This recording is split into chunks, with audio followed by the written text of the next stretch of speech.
Сайн байцгаана уу? Одоохомоор подкастэнд татаа морил. За өнөөдрийн зочин маань бол бас нэлээд сонирхолтой шинжлэх ухаанч хүн байгаа.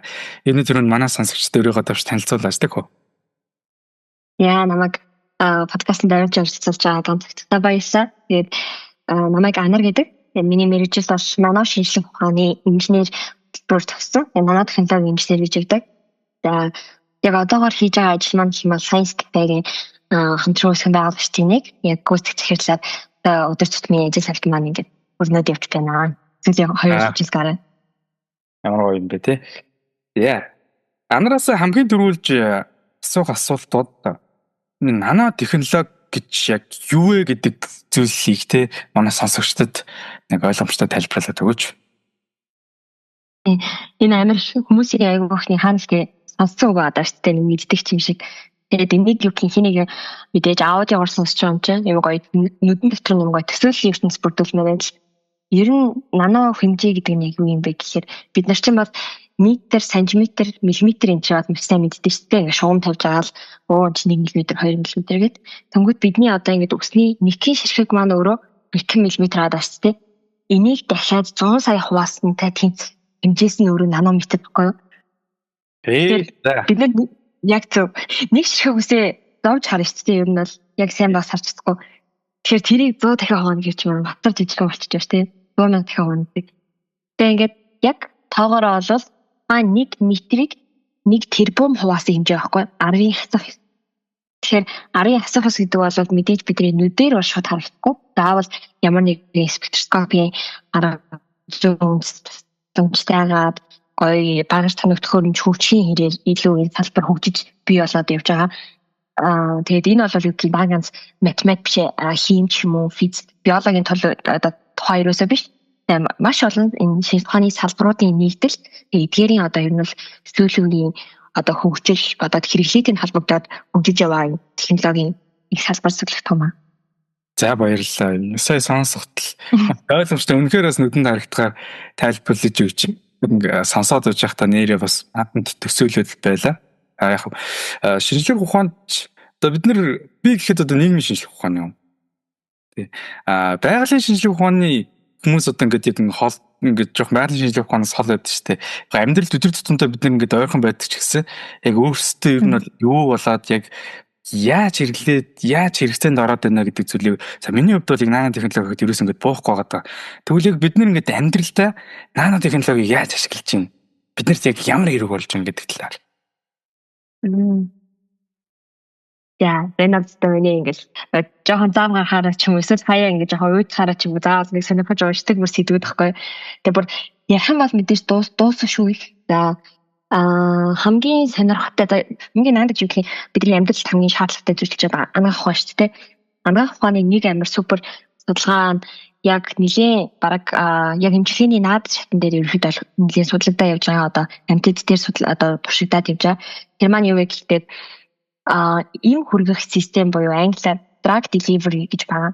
Энэ маань яадаг вэ гэхээр портатрийн хэмжүүлгээ жишээлбэл нэг эрхтэн гинтчүүл ингээд тэр эрхтнүүд нь одоо биш тэр хүний бүх эрхтнүүд ингээд гинтээд дархлаа ингээд бод шүү дээ ундаг. Тэнгүүд яг энэ системийг хөгжүүлчих юм бол зөвхөн тэр өвчтөе эрхтэн дээр нь бид нар тухайн имийг хүргэх боломжтой болчихоо. Нэг асанда хүний биеийн дотор дрон явуулчих байгаа юм шиг байгаа байхгүй тий.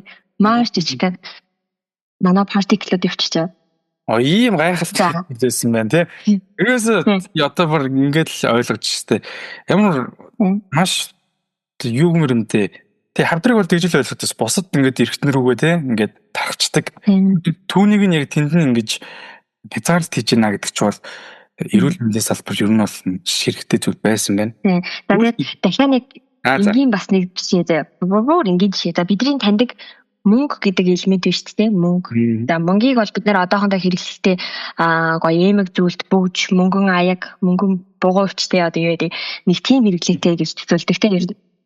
За тэнгууд мөнгөний нанопартиклаар аюул сонирхолтой бас нэг хэрэглээ аль хэдийн одоо олон улсад нэвтэрсэн. Тэр нь юу вэ гэхээр бид нар чи 20 онд ковидыг одоо дэлхийд даяар аимшигтай мэдэрлээ шүү дээ. Ялангуяа вирус яаж халдварлтыг аягүй ойлгосон. Тэгэнгүүт метро, автобусны буудлуудын одоо нэг бариулна шүү дээ. Хүн болго ингээ хүрдэг байждаг. Тэр хэсгүүд дээр нь мөнгөний нанопартиклийн ингээ шүршгээр цатаад өгсөн. Хүл үсгсэн. За. Тэнгүүд халдвартай хүн очиод барьсан байсан ч гэсэн тэнд өөрөө бактери эзрэх шин чадамжтай гадаргуу өлтөө учраас дараагийн хүндээ халдварлана гэж байхгүй болчихж байгаа. Тэгэхээр бидний мэддэг мөнгө тийм юм хийж чадж байгаа байхгүй ариусаа. Ямар гоё юм бэ? Нано партикл энэ нано материалууд ер нь их сонирхолтой нөхдөд байгаа. Яг бидний одоо нөгөө Менделеевийн нээсэн нэг 100 удаг элементтэй бүлэг систем гэж байгаа шүү дээ. Яг эдрийг таньдаг болчлоо, мэддэг болчлоо гэд бодож исэн чинь ухтаа бол нано төвшин хэмжээст очиод эхлэхээрээ таньдагаас бүр шал уу. Жишээлбэл бидний таньдаг алт чинь нэг юм гоё гелатсан шаргал өнгөтэй алт байдаг шүү дээ. Тэнгүүд нано хэмжээст очихоор улаан өнгөтэй эсвэл улбар одоо чинэлийн ягаан өнгөтэй ч юм уу өөр юм мөнгнүүд, шинж чанарууд тэгээ ингээд давуу талууд маш олон юм зүй даа. Судалгаа чиглэл салбаруудаас хамаарат маш гоё бас мэдээлэл их хөрөг чинь би хүртэл анх сонсоод барыг соёлын шок гэдэг шиг л болж штэ сая сонсоод аюу хэрэгтэй амьдрал аюу ойрхон зүйлс бид нэр шинжлэх ухаанд гараад байгаа юм. Бид нар чинь нөгөө дандаа нийгмийн шинжлэх ухаан улс төр жигсаал цуглаан энэ бол хэдэн тэрбумын хулгай гэж ясаар яг бидний амьдрал ийм ойрхон шинжлэх ухаанууд нь ингэж гоё хөгжиж байгаа гэдэгтээс хол байсан юм байна. Тэгээд өнөөдрийн подкаст бол үнэхээр бас хөтлөгч нь өөрөө хүртэл барыг шок да. Тэгэхээр сонсогчдод маш сонирхолтой болох байх. Дараагийн асуултаа асууя. Тэгвэл нано технологи яг эдийн засгийн одоо эргэлтэнд те нөлөөлж байгаа гол хүчин зүйл эдгээр буцаад эдийн засгт яаж нөлөөлөх юм бэ гэдэг талаар таны бодол. За одоо мэдээж ямар ч зүйлийн эдийн засгийг хараач нөгөө том гүрнүүдийн мөнгөн эргэлтээр нь яригддаг шүү дээ. Тэгмээд Америкийн нэгдсэн улс болохоор 14 хавцаа бол за энэ бол нэг юм 10,000 доллар хавцаа эргэлдэх. Авш хөдөлтөж 24 онд бол те нэг юм 10,000 доллар тэрбум доллар эргэлдэхийн салбар байх юм байна. Эндээс бол цаашлаад энэ маань өөрөө бүр 2 дахин өсөх боломжтой байна гэд. Тэгээ ер нь бол нөгөө зах зээлийн чиг хандлага нь бол дандаа өсөлттэйгээр нэлээд явуулчих чаа. Энд өсөх болсон гол шалтгаан нь бол түрүүний ярьдаг ялангуяа анагаах ухааны салбарын хөгжил нь нэлээд одоо юу гэх хэцүүдэ гаргаа явцсан. Тэгээд одоо ч хүмүүсийн хил амтай байгаа нөгөө вакцин биш үү тийм. Тийм. mRNA вакцин одоо Нобелийн шагнал авсан тэр вакцины технологи нь өөрөө нано технологи байхгүй юу? Тэгэхээр за ингээд анх удаа тэр технологи вакцин хийгдээд асар олон юу гэх нөө шин дэвшлүүдийг бий болгоод Нобелийн шагнал авчлаа. Тэгэхээр энэ бол дөнгөж ихтэй. За тэгээд давхар түрүү жилийн Нобелийн үед юу гэдэг бидний таньдаг байсан уургуудаас гадна өөр уургуудын код жишээлбэл одоо тийм дата сан үсгэх боломжтой болтой гэдэг. Ер нь технологийн дэвшлийн ачаар хийгдэж байгаа супер юмнууд энэ байгаа да. Тэгмэд за энэ бол ерөөсөө л яг нано технологийн баг мөчлийн яг эхлэж болж байна. Одоо энэс цаашлаад бол бүр улам л энэний өсөлтөд үзүүлэх тийм ээ. За тэгээд мэдээж дагаан хамгаах ухаан гэлтгүүгээр дараагийн айгу хөгжингөө салбар нь электроникийн салбар байгаа. Ялангуяа бидний мэддэг утас биш үү те. Яг бидний мэддэг утас чинь бол зөвлөлд бол юм хатуул зүйл байх хэрэгтэй шүү дээ. За эхнээсээ Samsung бол юу гэдэг нугалдаг тийм утас хийх маа те нөө Samsung Philips гэдэг пүдэр шиг. За тэгвэл энэ бол бас дөнгөж эхлэл байгаа байхгүй. Цаашдаа энэ утас гэдэг өөрөө юм хатуу битэх шаардлагагүй юм одоо уулчаандаг ийм зөөлхөн тийм зүйл байх боломжтой. Эрзэн шиг болох. Тэ? Эрзэн шиг тэнгуүтэй за юу н дараагийн утас гэдэг зүйлийг чинь тутан авч явах биш одоо нөгөө бэлэн дээрээ шууд ингээд суйрлуулах боломжтой болно гэдэг юм одоо жоохон гаачгаж юмнууд аюу одоо судлагдаад явчихж байгаа байхгүй. Яа тэгэхээр өмнө нь бидний мэдэж ашигладаг байсан яг энэ электроникийн гол одоо химийн элемент маань зэхүүр байсан.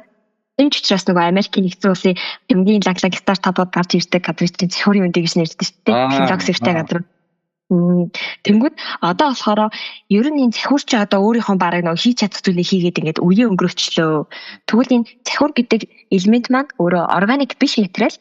Тэгвэл энэ органик биш материалыг хідүүлээ солиод үзчихье л да. Органик материалаар сольчих юм бол асар олон давуу тал байгаа юм биш үү гэж үзсэн чинь бүр асар ихтэй. За нэгт хөнгөн юм байна. Үйлдвэрлэхэд арай амар юм байна. Хямд байж болох юм байна. Тэгээ тэр нөгөө бидний бүсдэг хэлбэр хэмжээнд орох боломжтой юм байна гэдэг ч юм. Тэгээ ингээд хэлсэн чинь нөгөө зурагтнууд дэлгэцний технологиуд эхнээсээ ингээд өөрчлөлтүүд хийгдээ гараа явчихж байна. За тэр дэлгэцнээс нь гадна одоо бүх бидний электроник төхөөрөмжүүд дотор байдаг транзисторууд бас өөрчлөгдөж явчихж байгаа байхгүй.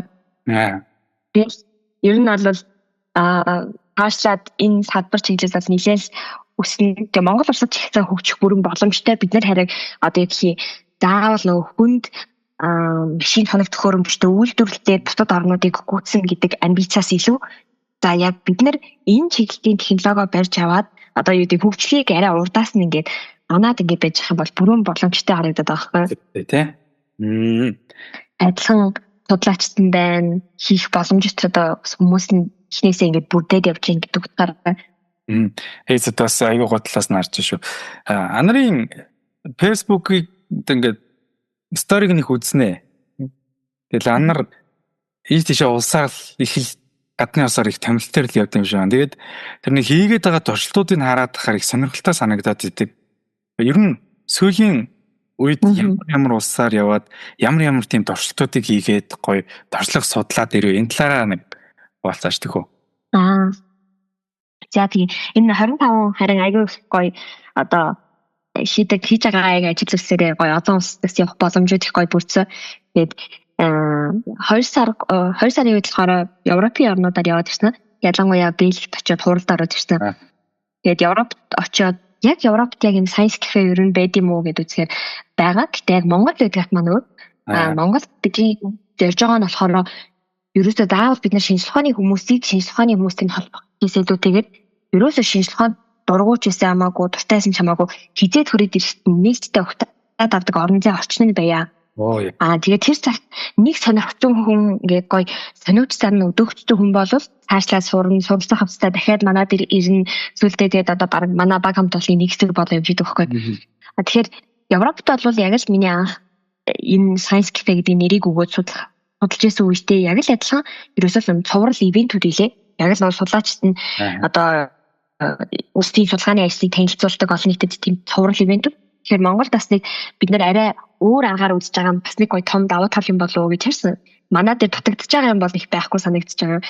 За тэгээд гоё музейнуудыг орж үзэж байгаа мэдээж яг Европод бол яг тийм сайенсийн музей бол тийм хөгжсөн гэхээс илүүтэйгээр арай өөр нөгөө урлагийн ч юм уу архитектурын музейнууд нь илүү супер. Дараа нь 3 дугаар сард бол Японы нэлээд хотуудаар яваад нэлээд одоо шинжлэх ухааны тоног төхөөрөмж үйлдвэрлэдэг компани за тэгээд шинжлэх ухааны хөтөлбөр хэрэгжүүлдэг тэгээд бүр Японыхон яг шинжлэх ухааны технологийн агентлагийн хүмүүсийн дээр бол төрлийн хүмүүстэй уулзалт тэгээд явж үзээд за тэгж яхад бол мэдээж бас нэлээд шар ингэж хөдөлж байгаа юм аа. Тэгээд энэ усаас нь ямар гоё дэмждэг юм бэ те. Тэгээд ингээд төвхий судлаад үзсэн чинь яг 2000-ад оны их үед хамгийн яг супер одоо нөлөө бүхий хөтөлбөр одоо том музей ч гэдэм үү тийм хөгжүүлсэн эхэлсэн байхгүй. Тэгээд яхаа яг энэ 2000 оны ихэнд ямар хүн сайд байсан болоо дэмжсэн юм байна. Юу болсон юм болоо гэх. Тэгсэн чинь юу юм байна л да. Яг нөгөө 6 жилээр хөшийн төлөвлөгөөгөө боловсруулаад ингэ явцсан. Яг тэр 2 дугаар 6 жилийн төлөвлөгөөн дээр ихэдээ бол бид нар илүү шинжлэх ухаан яг энэ аж үйлдвэртэй анхаарна гэх бүр явцсан. Тэгэл хамаг байж болох нөгөө мөнгө төцгөө яг тийшээ гоё ингэ зөвлөл шийдэл яг тэр хүний нөөцөө хүртэл яг тэрэн дээр илүү их чадваржуулж анхаардаг ч юм уу тий. Тэр юм улсаараа нэг зүгт хараад юм хийж явдаг улс чинь бас ямар супер юм бэ гэж анзаарсан. Тэгээ анарыг харин ингээл анзаараад байхаар гадны нутгийн улсуудаар их яваал туршил судалгаа хийгээд яваад байгаа нь бас аюу гоё ингээд ер нь бол хүүхдүүд тэгэл насан туршсан хүн хүртэл хараад ямар гоё ажил хийдэг юм бэ их харахаар байгаа байхгүй тий бидний нэг төр бол яг бо дараагийн асуух гэдэг зүйл бол чамаас ингээд үлгэрлээс авч байгаа ч юм уу эсвэл Facebook-ийн найзууд тэрийг харж байгаа дүүнер олон хүмүүс байгаа л та. Тэгээд энэ подкастыг ч гэсэн зарим нэгэн залуучууд сонсно. Ямар мэргэжлийг эзэмшвэл яг таны одоо хийгээд байгаа ийм гоё шинжлэх ухаанч тэгээд олон улсын үгээс судлаач энэ мэргэжлэр ингэж гоё цаашаа хөгжих өөрийгөө хөгжүүлэх юм боломжтой бай. Тэгээд яг хөө бидний 10 жилээс хойш нөгөө шинжлэх ухааны хичээлүүд ер нь ихвчлэн бичдэг байсан шүү дээ. Улсын сургууль бол маш тийм мундаг багш нар байвал зарим нэг нь хими юмд туршилт хийлгэж үзэх байсан байх. Бидний хувьд бол амьдралдаа нэг ч удаа химийн урвалын хооронд нь хольж үзээгүйгээр ингээд намаа хуурж бицээр гал төгсчихсэн тэгэхэр чи бид нар шинжлэх ухааны сол болчихж байгаа байхгүй юу? Яг тэгвэл нэг ч биднэрт тийм сонирхолтой өдөөлт те шинжлэх ухаан гэдэг чинь ийм амьдралд ойрхон ийм гоё зүйл юм а гэдэг зүйлс жоо хоол явчихсан. Тэгэхээр яг энэ талаар ер нь юу гэж хэлэх вэ анар? Тэгээ 10 жил манайх язгаагүй одоо хоолны давс нөгөө натрийн холоор шүү дээ. Натрийн холоорыг ч лабораторид найруулж үзээгүйгээ тоглоо ярьдаг байхгүй. Тэгэхээр манай сургууль тэм ерөөсөө сайн байсандаа ч юм уу эсвэл би амар нөгөө байгалийн ухааны хичээлүүдтэй толгой готдаг одоо олимпиадад ордог хүүхэд байсан ерөөсөө биш. Би яг л хатан дундчаас нөгөө жоохон гайгүй бүх хичээлдээ нэг жигд сайн нэг хүүхэд дээ шүү дээ. Гэтэ тийм амар сайн биш. Ерөөсөө мууш нэг тийм нэг дундаж. Юу надад нөлөөлсөн байх гэхлээр би тухайд өөрөө аюу хэм юмны скетч зураг дизайн сонирхож явдаг. Ерөөсөө дизайнер болно гэж бодсон хүмүүс аахгүй. Тэгтээ нөгөө старч гэх юм уу гэрийнхэнтэйгээ аягүй сайн ярилцаж чаддаг. Тэгээд манай аав болохоор өөрөө дизайны чиглэлийн. Тэгээд аав ингээд сүүлийн хэдэн жил ажилладаг. Одоо энэ миний охин програм сурчлал юм бол энэ чиний энэ хүсэж байгаа дизайн юм хийгч чиний. Чи ингээд эмний гадна талыг нь биш дотор талыг нь өөрчилдөг хүн бол гой биш үү гэдэг аав надад зүгээр л нэг юм жижиг юм очсон. Би гайхаад яаж юмны дотор талыг өөрчлөх юм чинь юу гэсэн үг юм гэж тэгсэн чинь мэдхгүй манай аавных амар хит бастай хүн биш үү? Тэгээ нэг юм нийтлэл уншсан юм шиг үл. Мэдхгүй миний охин атом молекулын сонж болдог гэсэн гэдэг. Тэнгүүд нь тэр надад амар юм санагдаад яагаад гэж.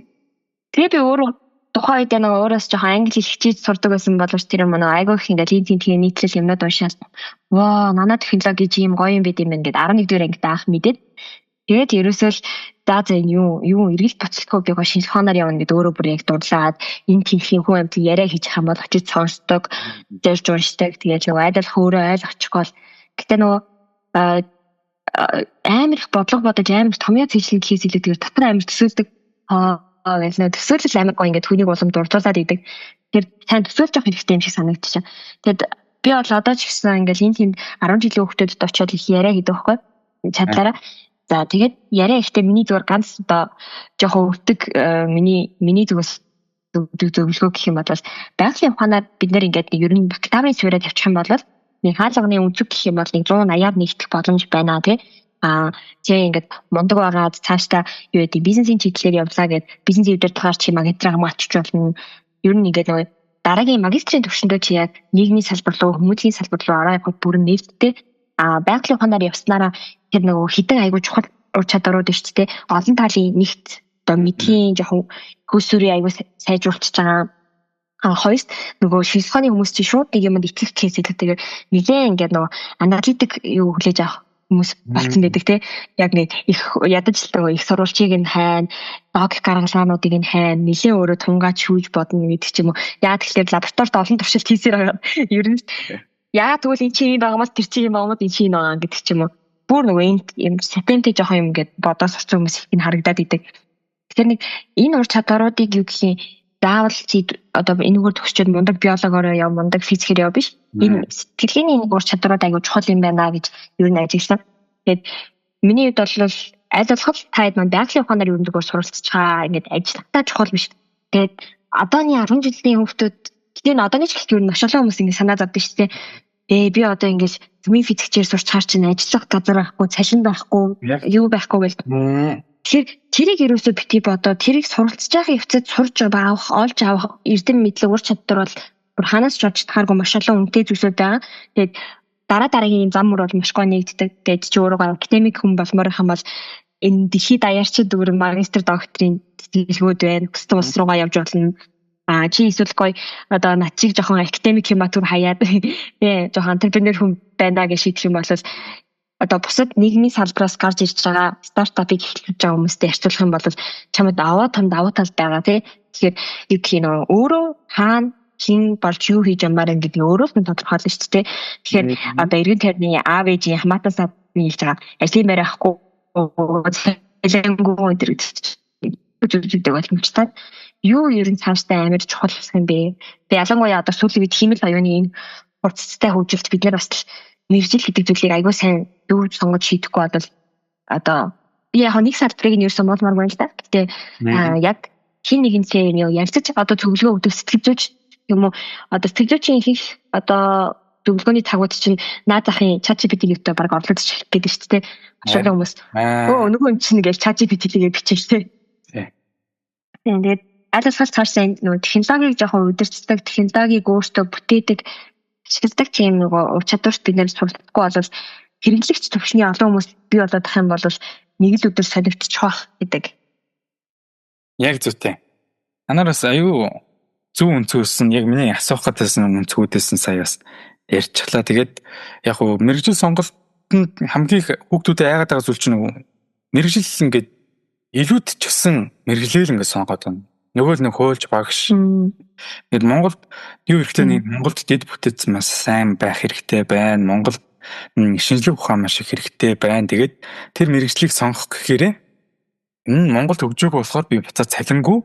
Тэгээд цалингүй юм ч одоо ядуу амжина гэсэн яг л ийм сэтгэлгээгээр л хүүхдүүд ингээд хандаад байна л та. Тэгэхээр яг энэ парадокс болчихж байгаа байхгүй тий. Шинжлэх ухаан гэдэг зүйлийг л маш сайн гоё ингээд нийтэд түгээх, дэлгэрүүлэх зүйлд бас их хувь нэмэр оруулж байгаа жанрыг харж байгаа. Тэр лаборатори их гоё ингээд туршилтууд явуулж байгаа юм шиг харагддаг. Би ч гэсэн бас нэг боломж олдвол очиж бас тэр нэг туршилтыг гоё хийж үзье гэж бодож байгаа. Аав нь хэлсэг бол үнэхээр бас гайхалтай философик үг хэлсэн байна. Би өөрөө нэг хувь хүний хөгжлийн тэр үедээ бол ойлгохгүй л гайхав. Илүү их ингээд судалдаг сонирхдаг юм философийн талаар илүү их судалдаг болохоор ингээд юмыг гаднаас нь өөрчлөх гэхээс илүү дотоодоос ингээд өөрчилж болтгүй мө гэдэг үг бол үнэхээр бас гайхалтай тийм философик үг байсан байна. Тэгэхээр анарын хувьд бол аавх нь энэ үг илүү одоо ингээд сэтэл өгсөн байна тийм үү? Сэтэл өгсөн байна.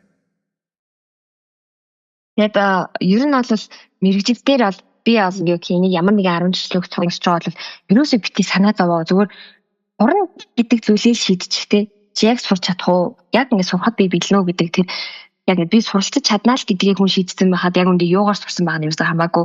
Тэрнээс амар олон юм бодож санаа зовоод байгаа байхгүй тий. Тэгээд амар муухай статистик тоо гэх юм бол сая 24 энэний өмнөх 24 оны одоо би яг 12 цагийн минутыг харсан юм л да. Тэр нь болохоор 26.3% нь бизнесийн удирдлага чиглэлээр элсэн орж байгаа их сургуульд 2.4% нь байгалийн ухаанаар элсэн орж байгаа хгүй. Тэгэхээр энэ чинь бол ингээд 10 дахин яг дөрөвтэй энэ тоог ард ирж ихтэй. Тэгэхээр бизнесээр төгсгөл юм бол мундаг бизнесийн одоо удирддаг эсвэл мундаг захирал болно гэх зүйл ерөөсөө биш ээ. Яг тухайн бизнес чинь өөрөө одоо цаашлаад нэг 10-20 жилийн дараа бол хийх бизнес зүгээр зөвхөн юм зарж борлуулах гэхээс илүү тэгээд юм үйлдвэрлэж хийж, юм одоо зохиож хийж, бүтээж хийж хийгддэг ажлууд болно. Тэр үед өөрөө компанийн удирдлага өөрөө мундаг бизнес байхын тулд тэр шинжилгээ ухаанаа мэддэг байх хэрэгтэй тий. Тэгээд айгүй сонин тохиолдлоор маш олон том компани захирлуудыг байгалийн ухааны одоо төр бакалавртай хүмүүс байгаад идэг. Тэгэхээр ихэд аяар шүү дээ. Зөвхөн монголчуудыг ер нь энэ нас их юм сонин тохиолдол байж магадгүй. Тэгэхээр хүмүүсийн бас гоё намтрыг ажиглаад үзэх юм бол яагаад нэрээ энэ инженерүүд ч өөрөө юм сайн удирдлага бас болоод идэм бол яагаад юм цаашлаад юм амжилттай яагаад идэм бол тий. Жишээ тий. Бас аюу зүг биш нэрээ яагаад ингэж бодож байсан. Яг зөвтэй. Тэгээд ингэж бодогдож байна. Ингээд анараасаа дараагийн асуух асуулт юм. Энэ нано технологи Монгол тэгэхээр ирээдүйдээ одоо ер нь хөгжөөд эхэлчихсэн үү? Одоо энийг би тэгэхэд яг нь сонсч байсан. Тэгтээ ерөөсөө хүн ингээд судлалж ойлгохыг ч оролдоогүй гэх юм уу? Нэг анхтар цаашаа яваагүй. Тэгэхээр ер нь надтай адилхан гэж бодож байгаа хүмүүс их л баг. Зүгээр нано технологи гэж ярьдаг. Гэхдээ энэ яг амьдралд ямар хэрэг болоод байгаа юм цаашаа яаж хөгжих юм? Энэ талаар дүүшдэг үү? За шууд хэлэхэд бол за эми санд зарагдж байгаа нано шүдний сойз, нано наалт өөр чи юу гэдэг вэ? Нано аймс. За эдгээр бол ерөөсөө бидрийг бодвол нөгөө маркетингийн арга ашиглаад тарих угааж байгаа, хөөрөгдүүлж байгаа зүйлсүүд. Нөгөө нэг юу гэх энэ стасын тураадаг цай гэдэг шиг нано гэдэг үг орчхоор супер юм шигээр ядангуяа одоо хөгжчүүдийн маань тарихыг бол аягүй угааж шүү дээ. Нано нааш начхал юм бол эн чинь нано технологи гэх юм. Эдгээр бол зүгээр яг маркетингийн зорилттой буруу ашигладаг өгнөд ер нь энийг цаашдаа бас хууль мөлн гараад жоохон юун дээр нь яг зөв оноохынгүй юм уу гэдэг бас төвчүүлтүүд цаашдаа шаардах хэрэгтэй. Яг Монголд бол яг одоо яг үйлдвэрлэж байгаа нэг нано технологийн нэг зүйл нь болохоор нано протект гэдэг юм шүршлэг байгаа. За. Тэр нь яадаг шүршлэг вэ гэхээр цахиурын оксидоор ерөнхийдөө бол ийм гадаргуу хийж байгаа гэсэн үг. Альва одоо илхэн гутал, арсан гутал юу гэдэг нөгөө зориулт нь бол одоогоор гутал хувцсны зориулттай байгаа.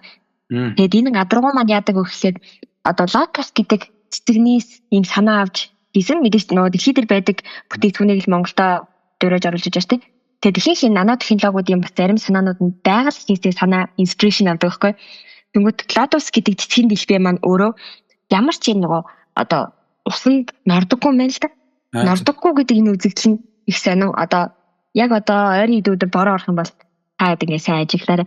Ингээд ус туслахаараа нэг юм сонин одоо энэ доороо хавтгаа тэгээ нэг усны бүнжүүн ингээд тогтсон байдаг те.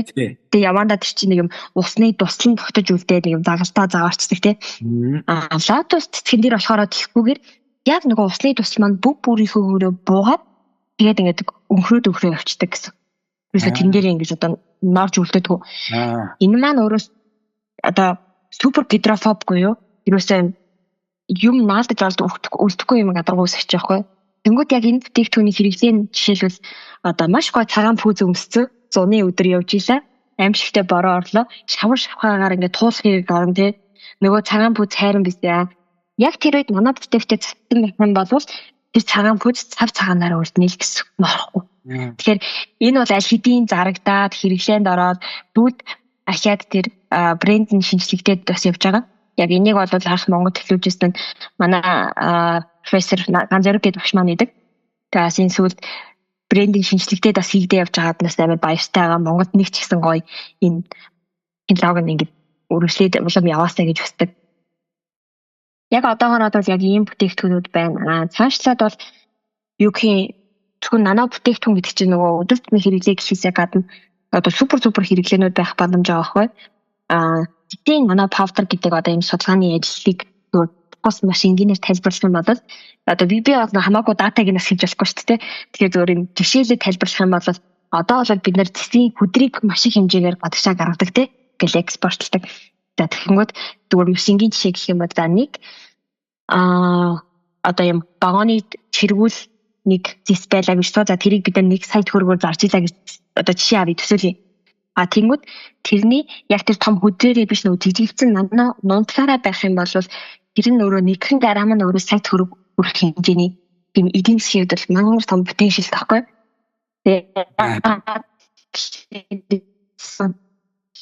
Түүхийн жилүүдэд төрөний миний ярьсан энэ электроникийн салбарын хөгжил асар өндөр хөгжиж байгаатай холбоотойгоор маш хэрэгтэй байгаа. Нөгөө сүүлийн стартын чипнүүдийг стратеги хийгээд хэрэгтэй байгаа.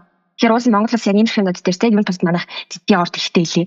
Яс нэг цэцгийн удхийн том үлдээ барьж аваад хэдхэн грамаар нь гаргахад л Монгол улсын одоо дотоодын нийт бүтээгдэхүүн бүр асар их өөрчлөлтөөр бүрэн боломжтой. Тэгээд энийг хийж чадах баг хамт олон байгаад байгаа ууг нь тэгээд яг энэ дээр одоо би бол зүгээр л судлаач учраас яг л нөгөө ийм асуудал байд юм байна, тийм асуудал байд юм байна гэдэг өнгөц харахаас өөрчлөлттэй яг одоо юу гэх юм тэр төрийнхэн дотоод системийг сайн мэдгүй учраас тэгэхээр Монголд бол нөгөө хийж болох, хөгжүүлж болох бүр асар олон гоё салбар жишээнүүд бол байна.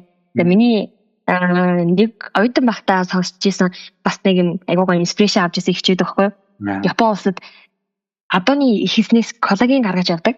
Тэгмэд адууны ихэс гэдэг чинь өөрөө ингээл матчид айлууд бол юу гэх баг нөгөө дахиурын төв дээр авчиж өгөх гэдэг тэгэхээр бараг л нөгөө шороондоо булагдаад ингээл хаягдаал тоохгүй.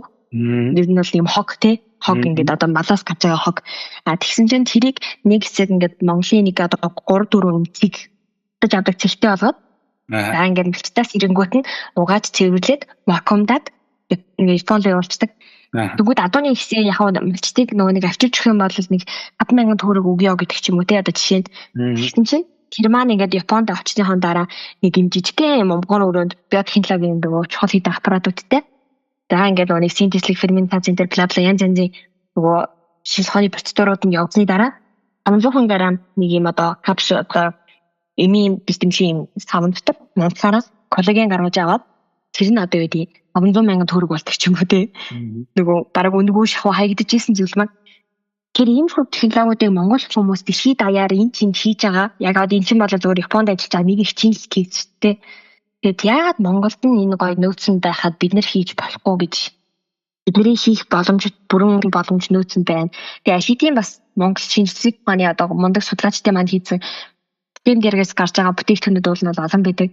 Тэгээд яаж ч энэ дээр яг сайенсийн хүмүүс маркетинг хийхтэй айгүй мó. Яагаад нөгөө юмаа сайн ярьдаггүй, ярьсан ч тэр нь хүрдэггүй. Тэгэхээр тэр олон зүйлсүүдийг амар гоё экосистемд оруулаад яг юу бид нэр ингээд ихийн үнсний үйлдвэрлэл гэдэг шиг яг дэмжиж хэрэглэдэг. Юуг нь хараа гадагшаага бүр гарах хэмжээний тутал нь бүр хүчлэх ёстой юм тий. Шинжилгээний академи дээр одоо бараг гардаг нэг 30-40 төрлийн нэр төрлийн бараг нэг цайнаас ахуулаад энийн бэлтгэлээс ахуул янз янзын юм байдаг. Тэгтээ тэрийг бараг мэдээдгүй. Стат лого хөрхи бараг нэг тэр судлаачийн 90 тойрны гэр бүл найзынхан шийдэн өрөөлөл юм гэсэн гэж байгаа байхгүй. Яг үнэ шүү тий. Яг үнэ юм хэлж байна. Монгод бас тийм чадaltaй судлаачаад эрдэмтэд мэрэгд байгаад байна. Хамгийн гол нь тэр хүмүүсийг таньдаг мэддэг эсвэл яг нэг бүрээлтэн л байгаад байна гэдэг нь бол яг үнэн. Ягаад гэвэл би ч гэсэн ингээд шинжлэх ухаанчаас тийм олон эрдэмтдийг одоо 10 эрдэмтдийг нэрлэж чадахгүй шүү дээ. Тэгэхээр Монголд тийм ажлууд их явагдаж байгаа байж яг төрөний нарын хэлснээр тэр маркетинг тэр анхаарах юм бол айгүй гоё ингээд цайлаад ороод ирэх байгаа гэж бодож байна.